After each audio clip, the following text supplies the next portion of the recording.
My dad neglected me for his narcissistic wife who wants to get rid of me. Now that they have a son and want me to move out, my dad and my mom separated a long time ago because my mom messed around a lot with substances. Her pregnancy was very high risk because she found it really hard to quit smoking and drinking. My dad made her quit cold turkey, but he would always find her with a drink in hand. I didn't suffer a lot for it, but it definitely messed me up when my mom gave birth. My dad went through with the divorce and got full custody of me. Since it was just us for a long time, I got very used to his presence and being the only girl in his life.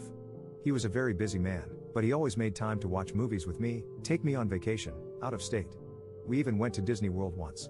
It was amazing with it just being the two of us. But then Nina came into the picture. Nina was my dad's wife, whom he married 5 years ago. I'll admit I didn't like her. She stole my dad away all the time.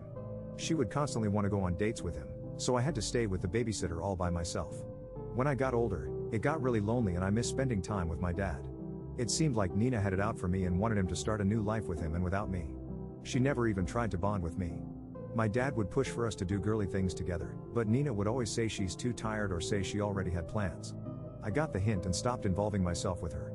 Because of this distance between us, my dad started to forget I existed. He would make dinner for the two of us and he got into the habit of only making portions for two. This meant that whenever he cooked, I would have to eat some leftovers or heat up some frozen food because Nina would always eat all of it.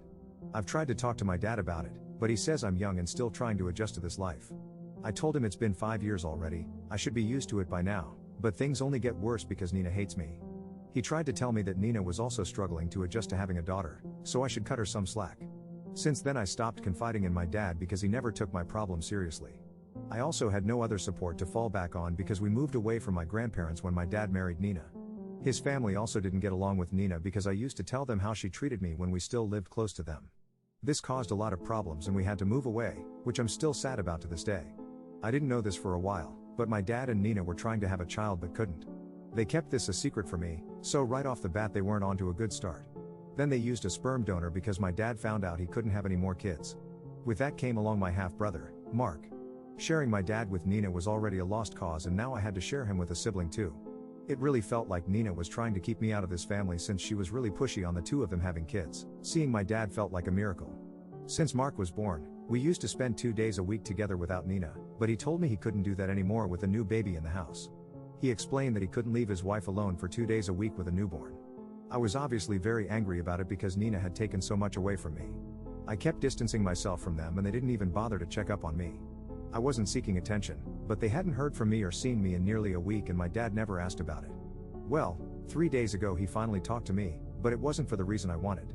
I thought he was going to tell me he wanted to hang out with me like we used to, or just have a nice conversation with me.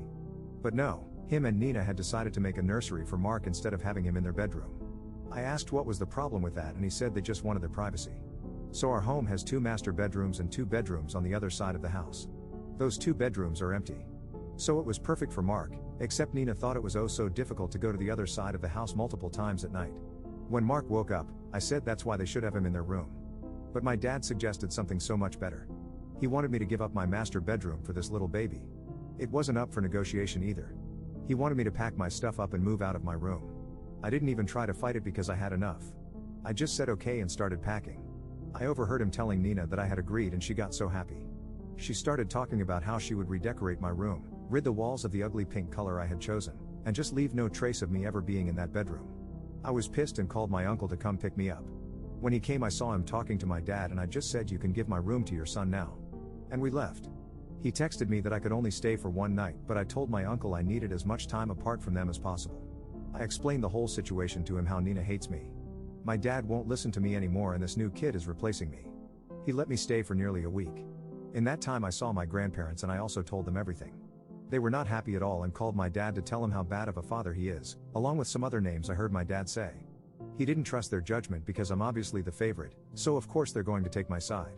I was sad that was his whole takeaway on this whole thing. It wasn't just about taking my side. It's about how I've been neglected ever since Nina entered into our lives and he refuses to see that.